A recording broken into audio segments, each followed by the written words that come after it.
नमस्कार। तथ्य में आपका स्वागत है। मैं हूं मनीष अवस्थी। जी हां, आपने कहावत सुनी होगी, गड़े मुर्दे उखाड़ना। जी हां, ऐसा ही कुछ देश की सियासत में चल रहा है। सर्जिकल स्ट्राइक, आज ये शब्द सोशल मीडिया से लेकर टेलीविजन के लगभग सभी चैनलों पर सुनाई पड़ रहा है। इसके पीछे की वजह भी बहुत बड़ी है। कांग्रेस के वरिष्ठ नेता दिग्विजय सिंह ने एक बार फिर पुलवामा हमले के बाद भारतीय सेना के सर्जिकल स्ट्राइक के दावे पर सवाल उठाए, क्वेश्चंस। उन्होंने केंद्र की नरेंद्र मोदी सरकार पर झूठ फैलाने का आरोप भी लगाया। वहीं बीजेपी ने पलटवार करते हुए कहा कि विपक्षी पार्टी प्रधानमंत्री नरेंद्र मोदी से नफरत में अंधी हो गई है और भारतीय सेना का अपमान कर रही है, इंसल्ट। यानी अब सीधे तौर पर इसे भारतीय सेना के अपमान से जोड़कर देखा जा रहा है, कनेक्ट करके। जम्मू कश्मीर में भारत जोड़ो यात्रा के दौरान एक जनसभा को संबोधित करते हुए दिग्विजय सिंह ने कहा, पुलवामा एक तरह से आतंकवाद का केंद्र बन चुका है। वहां हर गाड़ी की चेकिंग होती है। वहां एक स्कॉर्पियो गाड़ी उल्टी दिशा से आती है, उसकी जांच पड़ताल क्यों नहीं हुई? उसके बाद वो आकर टकराती है और हमारे 40 सीआरपीएफ के जवान शहीद हो जाते हैं। आज तक उस घटना की जानकारी न संसद में उन्होंने पेश की और न ही जनता के सामने रखी गई। दिग्विजय सिंह ने कहा, सर्जिकल स्ट्राइक की बात करते हैं कि हमने इतने लोग मार गिराए, लेकिन प्रमाण कुछ नहीं, सिर्फ झूठ के पुलिंदे से ये राज कर रहे हैं। मैं आपसे कहना चाहता हूं, दिग्विजय सिंह कह रहे हैं कि यह देश सबका है। वे सिर्फ यहीं नहीं रुके, दिग्विजय सिंह यहां नहीं रुकते हैं। जनसभा के बाद उन्होंने अपने ट्विटर से एक वीडियो बनाकर भी शेयर किया, जिसमें उन्होंने केंद्र सरकार से पूछा कि पुलवामा हमले के समय 300 किलो आरडीएक्स आया कहां से? 14 फरवरी 2019 को जम्मू कश्मीर के पुलवामा में सीआरपीएफ की एक टुकड़ी पर हमला हुआ था, अटैक। इस हमले में 40 जवान मारे गए थे, जी हां, शहीद हुए थे।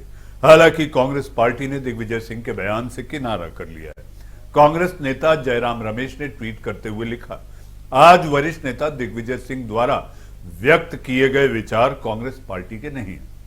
आपस में उलझ गए कांग्रेसी नेता, उनके व्यक्तिगत विचार हैं। 2014 से पहले यूपीए सरकार ने भी सर्जिकल स्ट्राइक की थी। राष्ट्र हित में सभी सैन्य कार्रवाइयों का कांग्रेस ने हमेशा समर्थन किया है, जी और आगे भी समर्थन करेगी। ये एक बड़ी पहल है। जी हां, जयराम रमेश अपने ही पार्टी के वरिष्ठ नेता के खिलाफ एक ट्वीट भी कर रहे हैं और जो दिग्विजय सिंह ने कहा उसे खारिज भी कर रहे हैं कि वो पार्टी की राय नहीं। वहीं अब खुद राहुल गांधी ने भी कांग्रेस नेता दिग्विजय सिंह के बयान से पल्ला झाड़ लिया है।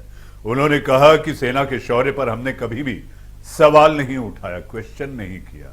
अगर सेना कुछ करती है तो उस पर सबूत की जरूरत नहीं है।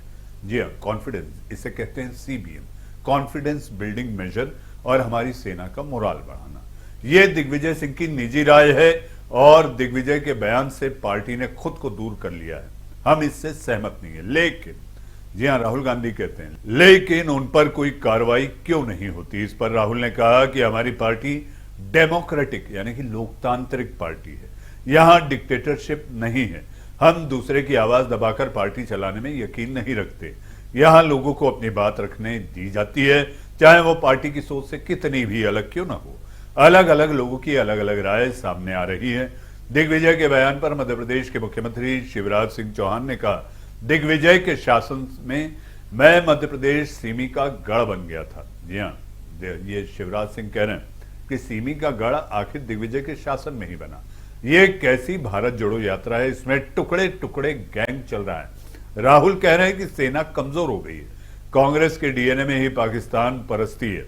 कभी सर्जिकल स्ट्राइक के सबूत मांगते हैं, कभी भगवान राम पर ही सवाल उठाते हैं। वहीं गोवा के पूर्व सीएम मनोहर पर्रिकर के बेटे, मनोहर पर्रिकर, जी हां, देश के रक्षा मंत्री भी थे और गोवा के मुख्यमंत्री भी, उनके बेटे उत्पल ने दिग्विजय सिंह पर निशाना साधा है। उत्पल ने कहा कि आतंकवादी ओसामा बिन लादेन को ओसामा जी कहने वाले व्यक्ति की ओर से इस तरह की टिप्पणी आश्चर्यजनक नहीं तो और क्या है। आगे ये मुद्दा और कितना तूल पकड़ेगा ये भी हम आपको बताएंगे, क्योंकि जब सेना के जवानों को लेकर बात उठी है तो ये दूर तलक तो जाएगी ही। तथ्य में आज के लिए फिलहाल इतना ही और अपडेट्स और जानकारियां हम आप तक लगातार लाते रहेंगे। यह तथ्य में आज के लिए धन्यवाद जी। और इतना कहना चाहेंगे कि तथ्य को आप लगातार लाइक करें, सब्सक्राइब करें। नमस्कार।